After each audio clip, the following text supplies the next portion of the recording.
नमस्कार, the Naveen Purohit show में आपका स्वागत है। मैं हूं आपके साथ नवीन पुरोहित और आज हमारे साथ चर्चा करने के लिए मौजूद हैं भारतीय जनता पार्टी की वरिष्ठ नेत्री, मध्य प्रदेश सरकार में राज्य मंत्री स्वतंत्र प्रभार, पिछड़ा मोर्चे की राष्ट्रीय उपाध्यक्ष कृष्णा गौर जी। कृष्णा जी, आपका ND24 में बहुत बहुत स्वागत है। धन्यवाद। कृष्णा जी, एक बड़ी विरासत, राजनीतिक विरासत का प्रतिनिधित्व आप कर रहे हैं, तो पारिवारिक दायित्व के तौर पर भी बड़ी राजनीतिक विरासत और एक बड़ी राजनीतिक पार्टी, और अगर प्रदेश में, देश में सामाजिक दृष्टिकोण से बात करूं तो एक बड़े वर्ग का भी प्रतिनिधित्व, अगर मैं लिंग के आधार पर बात करूं तो आधी आबादी का भी प्रतिनिधित्व, कुल मिलाकर बड़ी जवाबदेही है।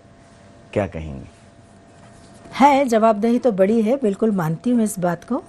लेकिन खुशी है इस बात की कि विश्व के सबसे बड़े राजनीतिक दल में काम करने का सौभाग्य मिला है। अपनी क्षमताओं को, अपनी प्रतिभा को एक ऐसा प्लेटफॉर्म मिला है जिस पर हम बहुत बेहतर तरीके से प्रदर्शित कर सकते हैं। भारतीय जनता पार्टी वह पार्टी है जो हर एक कार्यकर्ता को अवसर देती है, हर समाज का सामाजिक समीकरण को समझते हुए विकास की मुख्य धारा से जोड़ने का काम करती है। और मुझे लगता है कि मैं निश्चित रूप से बाबूजी के परिवार से ज़रूर एक विरासत को संभालती हुई आगे बढ़ी हूँ, लेकिन कदम कदम पर मेरी पार्टी ने मेरी क्षमताओं का मूल्यांकन किया है। मुझे जो जिम्मेदारी जब भी सौंपी गई, उस जिम्मेदारी का निर्वहन मैंने कभी भी अपनी पारिवारिक पृष्ठभूमि को सामने रखकर नहीं किया, बल्कि पार्टी की एक निष्ठावान अनुशासित कार्यकर्ता के रूप में किया है। और मुझे लगता है कि यही हमारी पार्टी किसी भी कार्यकर्ता का सबसे बड़ा गुण देखती है कि वह कार्यकर्ता भाव से काम करता है या नहीं। और इसीलिए आज जो जहाँ तक पहुँची हूँ उसमें मैं मानती हूँ कि मेरी अपनी बहुत सारी कोशिशें, एफर्ट्स रहे हैं, बावजूद इसके कि मैं एक परिवार से, एक राजनीतिक परिवार से संबंधित थी, लेकिन फिर भी जो काम मैंने किया, जिस समर्पण भाव से मैंने पार्टी के लिए किया, मेरी पार्टी ने, मेरे नेतृत्व ने हमेशा मेरे कार्यों को सराहा, मुझे अवसर दिया।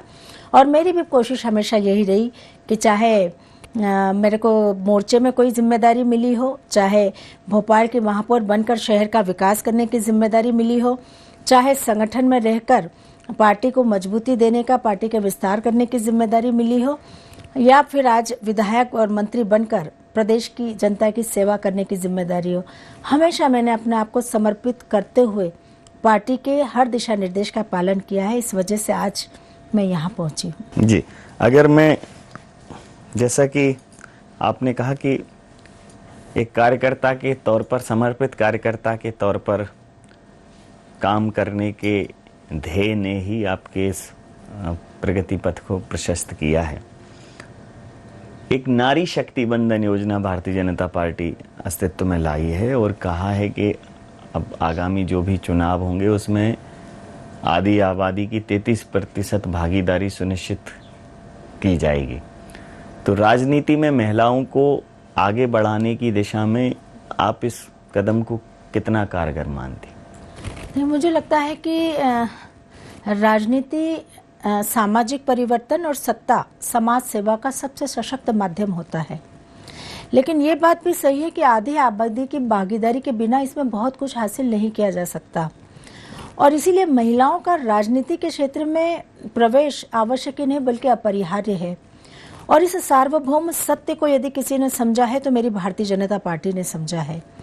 पूर्व की सरकारों ने, देश के अन्य राजनीतिक दलों ने हमेशा इस देश की आधी आबादी को, महिलाओं को राजनीति में अवसर देने के नाम पर सिर्फ गुमराह करने का काम किया, कभी कोई ठोस प्रयास नहीं किए।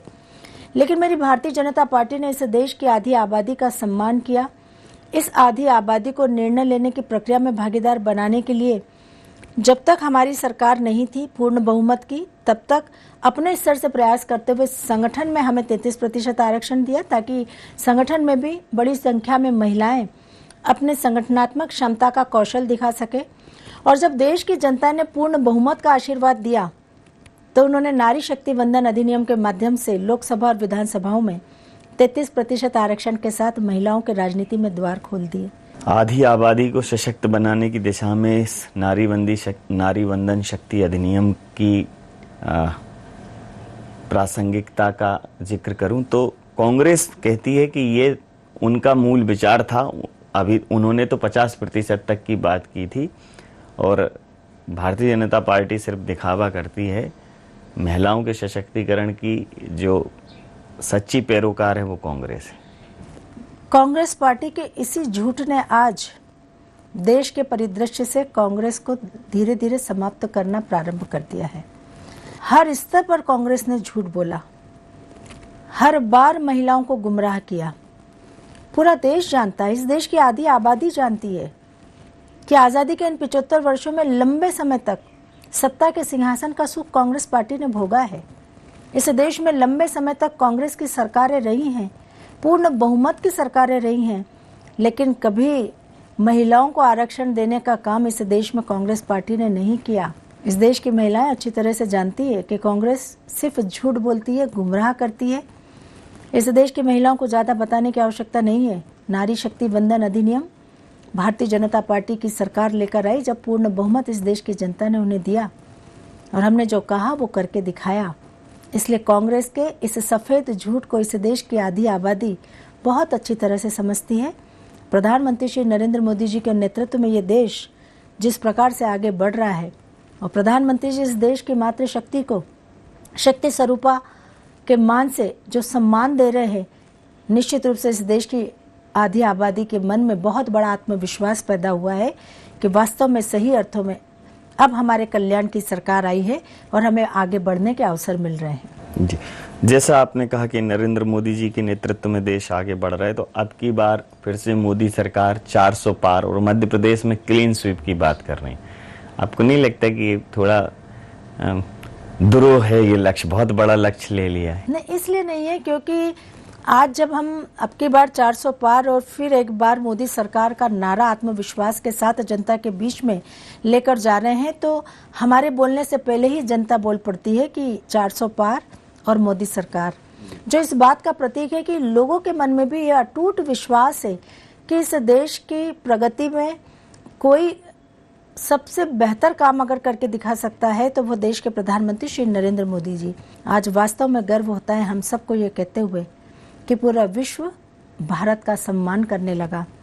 हमारे भारतीय पासपोर्ट को पूरी दुनिया में सम्मान मिलने लगा और अब पूरी दुनिया ये कहने लगी है श्री नरेंद्र मोदी जी के नेतृत्व में अगर भारत के विकास की रफ्तार अगर इसी प्रकार तेज रही तो अभी तो हमने 200 वर्षों तक हम पे राज करने वाले, हमें गुलाम बनाने वाले ग्रेट ब्रिटेन को पीछे छोड़ते हुए 5वीं बड़ी अर्थव्यवस्था बनने का सौभाग्य हासिल किया।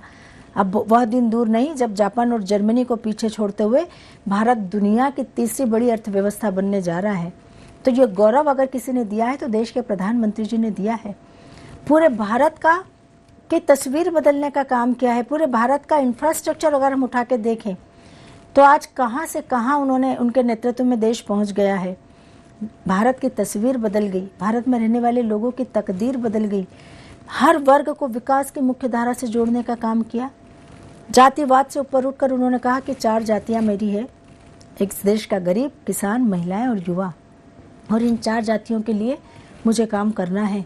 तो स्वाभाविक रूप से इस देश का हर व्यक्ति, इस देश का हर नागरिक देश के प्रधानमंत्री श्री नरेंद्र मोदी जी पर अटूट विश्वास रखते हुए ये भरोसा कर रहा है कि आने वाले समय में देश उनके हाथों में सुरक्षित है, देश उनके हाथों में उज्जवल भविष्य के साथ आगे बढ़ रहा है और उनके हाथों में ही आने वाली पीढ़ियों का उद्धार होगा।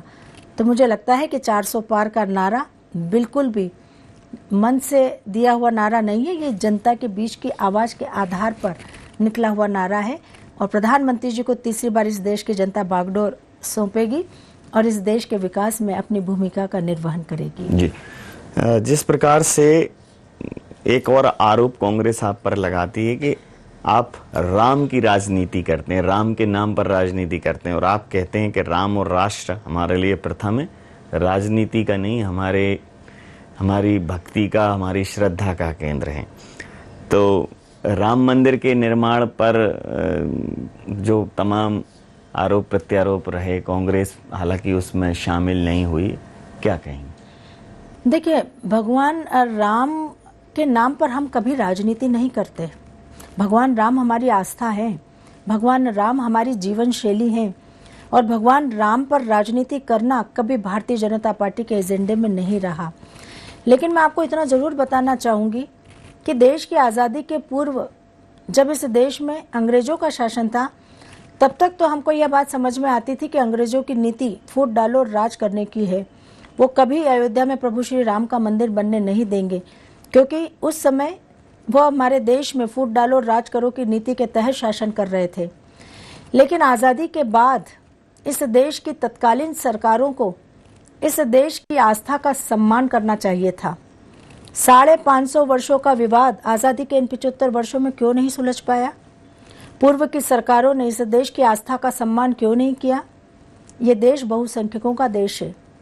ये देश की आस्था प्रभु श्री राम के साथ जुड़ी हुई है और देश इंतजार करता रहा कि अब आज़ाद देश आज़ाद हो गया। आज़ादी के बाद काम कर रही तत्कालीन सरकारों को इस बात की चिंता करनी चाहिए कि अयोध्या में प्रभु श्री राम का मंदिर बने, लेकिन तुष्टीकरण की राजनीति के चलते कहीं वोट बैंक नाराज ना हो जाए, इस देश के सनातनियों की आस्था का अपमान भले ही हो जाए, लेकिन उनका वोट बैंक नाराज नहीं होना चाहिए। ये नीति कांग्रेस की रही है।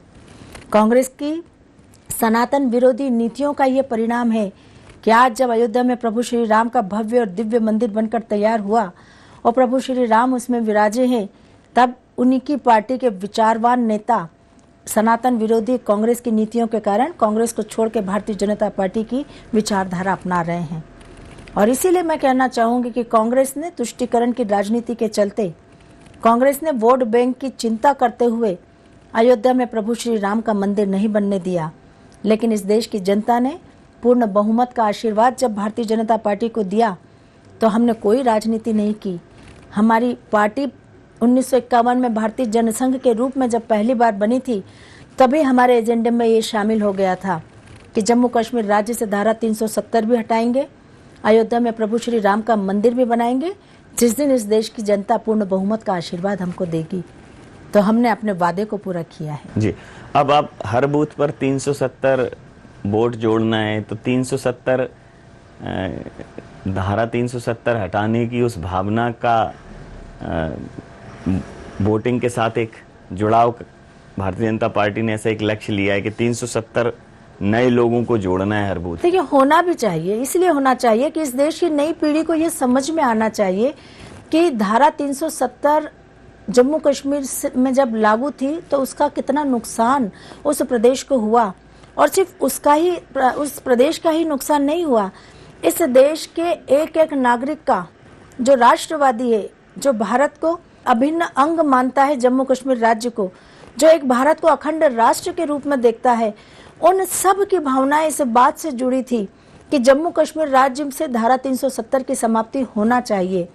क्योंकि धारा 370 को लागू करते समय हमारे देश के राष्ट्रवादी नेताओं ने इसका विरोध किया था और कहा था कि जम्मू कश्मीर राज्य में धारा 370 लगेगी तो जम्मू कश्मीर राज्य कभी भी भारत का अभिन्न अंग नहीं बन पाएगा, क्योंकि हम पूरे भारत को कश्मीर से कन्याकुमारी तक और अटक से लेकर कटक तक एक राष्ट्र मानते हैं।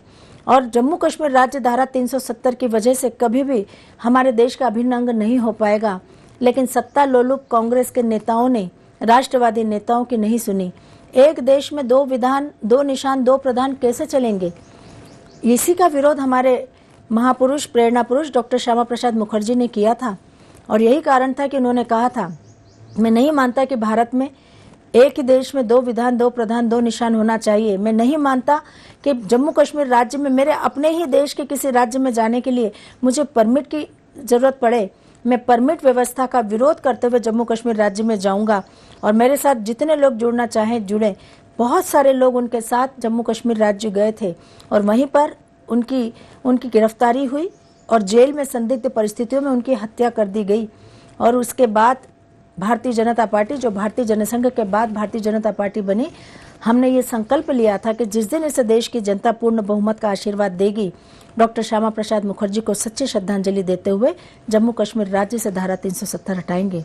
आज खुशी है इस बात की कि हमने निश्चित रूप से जनता से किया हुआ वादा और डॉक्टर श्यामा प्रसाद मुखर्जी को सच्ची श्रद्धांजलि देने का काम किया कि धारा 370 हटने के बाद ही आज जम्मू कश्मीर राज्य का विकास शुरू हुआ है, वो भारत का अभिन्न अंग बना है। और इसके साथ साथ अब हम हर बूथ पर 370 वोट बढ़ाकर हम न केवल इस चुनाव में ऐतिहासिक प्रचंड बहुमत की विजय हासिल करेंगे, बल्कि डॉक्टर श्यामा प्रसाद मुखर्जी को सच्ची श्रद्धांजलि भी देंगे। जी, अगर मैं एक और महत्वपूर्ण राजनीतिक घटनाक्रम की बात करूं, 3 राज्यों के चुनाव आपने जीते, राजस्थान, छत्तीसगढ़, मध्य प्रदेश, 2 में तो कांग्रेस की सरकारें थी, उनको अपदस्थ किया, हराया और एक बड़ा निर्णय लिया कि बिल्कुल नए कार्यकर्ताओं को, नए नेताओं को, नए नेतृत्व को प्रदेश की बागडोर सौंप दी। तीनों जगह ऐसा हुआ। तो कार्यकर्ताओं में इस निर्णय को लेकर किस प्रकार की प्रतिक्रिया रही, कैसा उनका मानस रहा? क्योंकि सामान्यतः इतने बड़े पदों पर पहुंचने के लिए एक तमाम तरह की राजनीतिक परिस्थितियों से गुजरना पड़ता है। तो एक कार्यकर्ता मुख्यमंत्री बन गए, राजस्थान में तो पहली बार के विधायक मुख्यमंत्री बन गए। तो बतौर जनप्रतिनिधि आप इसको किस दृष्टिकोण से देखते हैं? नहीं, भारतीय जनता पार्टी की यही विशेषता है कि वो हमेशा नवाचार करती है, वो नए प्रयोग करती है। और नए प्रयोग करने में निश्चित रूप से ये सही बात है कि एक रिस्क होती है, बावजूद इससे ना डरते हुए भारतीय जनता पार्टी वो साहस रखती है कि वह नवाचार के माध्यम से नया नेतृत्व विकसित करे और अपने कार्यकर्ताओं को अवसर दे। भारतीय जनता पार्टी का एक एक कार्यकर्ता यह बात बहुत अच्छी तरह से समझता है और इसीलिए वो मानता है कि यही वह पार्टी है जो एक छोटे से बूथ पर काम करने वाले कार्यकर्ता को भी राष्ट्रीय अध्यक्ष बनाती है। तो कार्यकर्ताओं के मन में अपार हर्ष है ये देखते हुए कि तीनों राज्यों में हमारी पार्टी ने नवाचार करते हुए नए नेतृत्व को अवसर दिया है और निश्चित रूप से नया नेतृत्व पार्टी की विचारधारा, पार्टी के अभिलाषाओं पर खरा उतरकर तीनों प्रदेशों में विकास के नए आयाम स्थापित करेगा। जी, ये तो तमाम राष्ट्रीय और बड़े राजनीतिक घटनाक्रम हो गए। एक में अगर बतौर जनप्रतिनिधि मैं कृष्णा गौर जी की बात करूं तो आपके पूरे क्षेत्र में, अब तो चूंकि प्रदेश ही आपका क्षेत्र है, लेकिन अगर आपकी मैं विधानसभा की बात करूं तो विधानसभा में बहुत पारिवारिक जुड़ाव है आपका। मतलब ज़्यादातर कॉलोनीज़ में लोगों के बीच में जब आप जाती हैं तो उनको ऐसा लगता है उनके घर परिवार का कोई व्यक्ति आया है। राजनेता और जनता के बीच में कहीं ना कहीं एक कॉम्प्लेक्स होता है, वो कॉम्प्लेक्स आपने ख़त्म कर दिया। लोग मतलब बहुत आपके साथ बहुत भावनात्मक तौर से जुड़े हैं और उसका एक प्रेशर भी रहता है कि उन भावनाओं को ठेस ना पहुंचे। तो हर छोटे कार्यक्रम में, हर बड़े कार्यक्रम में आपकी उपस्थिति दर्ज होती है। तो कहीं ना कहीं ये जो एक लोड तो रहता है, कैसे इसको प्रबंधित? मुझे लगता है ये मेरे ऊपर किसी भी प्रकार का लोड नहीं, बल्कि यही मेरी सबसे बड़ी ऊर्जा है। क्योंकि राजनीति के क्षेत्र में काम करने आई तो अपना तन, मन और जीवन समर्पित करके क्षेत्र की जनता के लिए काम करने के लिए आई। तो मुझे लगता है कि निश्चित रूप से कि मेरे किसी भी काम से कभी किसी की भावनाएं आहत ना हो, मैं हमेशा ऐसे काम करूं। और चूंकि समर्पण पूरा क्षेत्र की जनता के प्रति है, तो उस समर्पण का प्रतिसाद क्षेत्र की जनता आशीर्वाद के रूप में मुझे हमेशा देती है। बाबूजी से मंत्र यही सीखा था। बाबूजी ने भी लगातार क्षेत्र की जनता के साथ पारिवारिक संबंध बनाए, जीवंत संबंध उनके थे और मैं उनको काम करते हुए देखती थी। और मैं देखती थी कि बाबूजी का अगर इतने लंबे समय तक इस क्षेत्र से क्षेत्र की जनता का जुड़ाव रहा है, आशीर्वाद मिला है, तो इसका बहुत बड़ा कारण यही था कि बाबूजी के मन में कभी भी वो नेताओं वाला अहंकार नहीं आया। और अगर अहंकार विहीन बाबूजी थे तो बार बार जनता के आशीर्वाद के अधिकारी भी बनते थे। और यही मंत्र मैंने अपनाया है कि ईश्वर कितने भी ऊंचे पद पर पहुंचाए, लेकिन कभी मेरे मन में अहंकार ना आए। आज जो कुछ भी हूँ मेरे क्षेत्र की, गोविंदपुरा की जनता की वजह से हूँ। जो प्यार, जो मान, सम्मान, आशीर्वाद उन्होंने मुझे दिया है, इस ऋण से मैं कभी ऋण नहीं हो सकती। और इसलिए मैं बार बार कहती हूँ कि अपना तन, मन और जीवन गोविंदपुरा की जनता के लिए समर्पित किया है। जी, अगर मैं आपके एक और दृष्टिकोण की बात करूं कि खासकर वो भारतीय जनता पार्टी के सभी कार्यकर्ताओं और नेताओं का दृष्टिकोण है। जब आज की राजनीति, मूल्यांगत राजनीति खत्म है और आजकल राजनीति में अवसरवादिता, आजकल राजनीति में प्रतिद्वंद्विता बहुत चरम पर है, तब भारतीय जनता पार्टी का कार्यकर्ता, क्या आप लोग उसको ट्रेंड करते हैं? कौन सी घुट्टी पिलाते हैं, कौन सी जड़ी बूटी देते हैं कि मुख्यमंत्री है, कल को सामान्य कार्यकर्ता हो गया। एक सामान्य कार्यकर्ता है, विधायक बना, उसको मंत्री बना दिया। कोई बड़ा मंत्रिमंडल का पद देना था, छोटा दे दिया, छोटा देना था, बड़ा दे दिया। कुछ भी फेरबदल हो, आप लोगों को फर्क नहीं पड़ता। देखिए, पूरे देश के राजनीतिक दलों में मेरी भारतीय जनता पार्टी एकमात्र ऐसी पार्टी है जो कार्यकर्ताओं को संस्कारों से गढ़ने का काम करती है। और आपने देखा होगा कि लगातार हमारी पार्टी में प्रशिक्षण के कार्यक्रम होते रहते हैं और यह प्रशिक्षण निश्चित रूप से उन कार्यकर्ताओं को परंपराओं से, मूल्यों से, पंचनिष्ठाओं से ओतप्रोत करने का काम करते हैं। तो जब प्रशिक्षण के माध्यम से हमारा कार्यकर्ता पूरी पार्टी की विचारधारा को समझता है, जानता है और अपने आप को किस प्रकार से ढालना वो तैयार करता है, तो एक निखरा हुआ कार्यकर्ता, एक संवरा हुआ कार्यकर्ता, एक गढ़ा हुआ कार्यकर्ता भारतीय जनता पार्टी में काम करने के लिए आता है। और यही कार्यकर्ता, चाहे वो जब जनप्रतिनिधि बनता है तब भी उसमें वही भाव रहता है, एक संगठन का अगर कोई बड़ा पदाधिकारी बनता है तब भी उसमें वही भाव रहता है, और अगर कोई दायित्व ना भी मिले तो भी वो एक कार्यकर्ता भाव के साथ काम करता है, क्योंकि पार्टी की प्रशिक्षण की कार्यशाला से वह तब के बाहर निकला होता है और वो एक गढ़ा हुआ कार्यकर्ता होता है। अच्छा, पिछले चुनावों में और इस चुनाव में एक फर्क था। आपके कार्यकर्ता हमेशा आपको परिवार का सदस्य मानकर और आपका जय घोष बुलंद करते हुए निकलते हैं इस क्षेत्र में, लेकिन पिछले कुछ समय से कांग्रेस के तमाम कार्यकर्ता या पुराने कांग्रेसी भी शामिल हुए, आपके क्षेत्र में भी थे।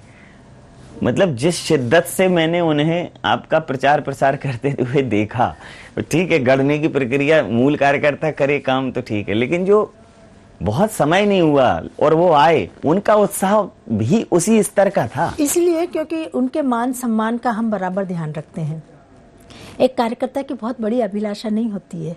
एक कार्यकर्ता की अभिलाषा यही होती है कि उनका नेता उनके मान सम्मान का ख्याल रखे, उनकी छोटी छोटी ज़रूरतों पर उनके साथ खड़ा हो, और अगर उसके कॉलोनी में, उसके क्षेत्र में अगर कोई समस्या है और वो समस्या लेकर आया है तो उनका नेता पर्याप्त सुनवाई करते हुए उन समस्याओं का निराकरण करे। इससे ज़्यादा एक कार्यकर्ता की कोई अभिलाषा नहीं होती। और मेरी पूरी कोशिश यही होती है कि मेरे हर कार्यकर्ता के मान सम्मान में कभी कोई कमी ना आए। अगर वो कोई समस्या लेकर आया है तो उसका तत्काल निराकरण करें, तत्काल नहीं हो सकता तो उसको करने के लिए प्रयास करें, ताकि उस कार्यकर्ता के मन में ये भाव आए कि हम जिस पार्टी में रहकर काम कर रहे हैं वो वास्तव में जनता की सेवा करने के लिए है। कार्यकर्ता भाव के साथ काम करती है और कार्यकर्ता के मान सम्मान में वो पार्टी कोई कमी नहीं रखती। तो हम अपने स्तर से, क्योंकि हम नेतृत्व करता है, हम अपने स्तर से जब कार्यकर्ताओं को इतना मान सम्मान देते हैं तो स्वाभाविक रूप से उस कार्यकर्ता के मन में बहुत विश्वास पैदा होता है और उसको एक नई ऊर्जा भी मिलती है। यही कारण है। अंतिम और महत्वपूर्ण प्रश्न, 400 पार की बात हो, मतलब समुद्र लांघने जैसा है। 3 बड़े महत्वपूर्ण कारक हैं। एक, देश की आधी आबादी, शक्ति का समर्थन, देश की पिछड़े वर्ग और जनजाति वर्ग का समर्थन और युवा का समर्थन। ये 3 ऐसे कारक हैं जो जिस पार्टी के साथ खड़े हो जाएंगे वो 400 पार क्या, इस देश में प्रतिष्ठा के शिखर पर पहुंचेगी। तो क्या इस बार शक्ति का आशीर्वाद, शक्ति के ऊपर निर्भर रहने वाले लोगों का आशीर्वाद, युवाओं का जुड़ाव इस बार भारतीय जनता पार्टी को मिलेगा? निश्चित रूप से 100% मिलेगा। और मैं ये बात इतने आत्मविश्वास के साथ इसलिए कह पा रही हूँ क्योंकि इस देश की आधी आबादी के लिए जो काम भारतीय जनता पार्टी की सरकार ने प्रधानमंत्री श्री नरेंद्र मोदी जी के नेतृत्व में किए हैं, वो ऐसे काम हैं जिसकी अभिलाषा इस देश की आधी आबादी को आज़ादी के बाद से लगातार थी। आप विचार करिए कि इस देश की आधी आबादी अगर खुले में शौच के लिए जाती है तो एक पुरुष को शायद इतना फर्क नहीं पड़ता, लेकिन एक महिला को बहुत फर्क पड़ता है। लेकिन अगर हमारी सरकार करोड़ों शौचालय बना के उन बहनों के लिए एक सुलभता देती है तो स्वाभाविक रूप से उस बहन के मन में सरकार के प्रति कितनी श्रद्धा और विश्वास होगा। बिल्कुल। इस देश की आधी आबादी कभी कल्पना भी नहीं कर सकती थी कि इस पुरुष प्रधान समाज में घर की संपत्ति कभी उसके नाम हो सकती है, लेकिन प्रधानमंत्री जी ने प्रधानमंत्री आवास योजना के जो घर है वो महिला के नाम पर लेने पर जो छूट दी और बड़ी संख्या में इस देश में महिलाओं के नाम पर प्रॉपर्टी ली गई, वो इस बात का प्रतीक है कि इस देश की आधी आबादी का मान सम्मान बढ़ा है।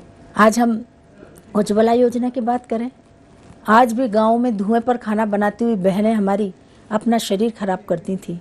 ऐसी चिंता पूर्व की सरकारों ने कभी नहीं की, लेकिन देश के प्रधानमंत्री जी ने उस बहन की भी चिंता की जो गांव में धुएं में खाना बनाकर अपना शरीर अपना स्वास्थ्य खराब करती थी। आज सबके घरों में उज्ज्वला की रसोई पहुंची है। हम कल्पना कर सकते हैं कि इस देश की आधी आबादी के लिए जो प्रधानमंत्री जी ने किया है, चाहे प्रधानमंत्री जनधन योजना के खाते खुलवाने की बात हो, चाहे सुरक्षा बीमा की बात हो, चाहे जीवन शक्ति योजना की बात हो, सुकन्या समृद्धि योजना की बात हो, गांव की बेटी योजना की बात हो, बेटी बचाओ बेटी पढ़ाओ की बात हो। प्रधानमंत्री श्री नरेंद्र मोदी जी की सरकार के मूल में नारी शक्ति थी और इसीलिए वो कहते हैं कि हम शक्ति का वंदन करते हैं, लेकिन कांग्रेस पार्टी के नेता राहुल गांधी कहते हैं कि हम शक्ति का विरोध करते हैं। इस देश में नारी को शक्ति स्वरूपा कहा जाता है।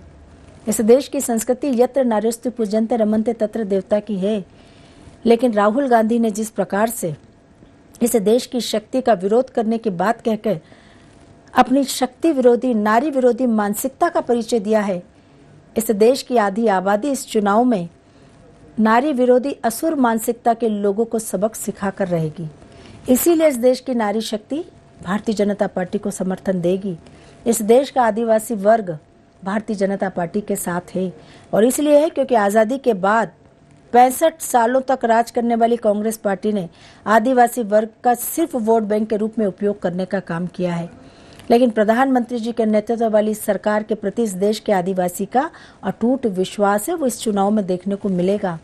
इस देश का युवा श्री नरेंद्र मोदी जी को अपना आइकॉन मानता है, अपना रोल मॉडल मानता है और प्रधानमंत्री जी ने भी जिस प्रकार से इस देश को आगे बढ़ाया, आज स्टार्टअप, इस देश का स्टार्टअप आप देखिए, हमारे देश के युवा स्टार्टअप के माध्यम से आत्मनिर्भर बने हैं।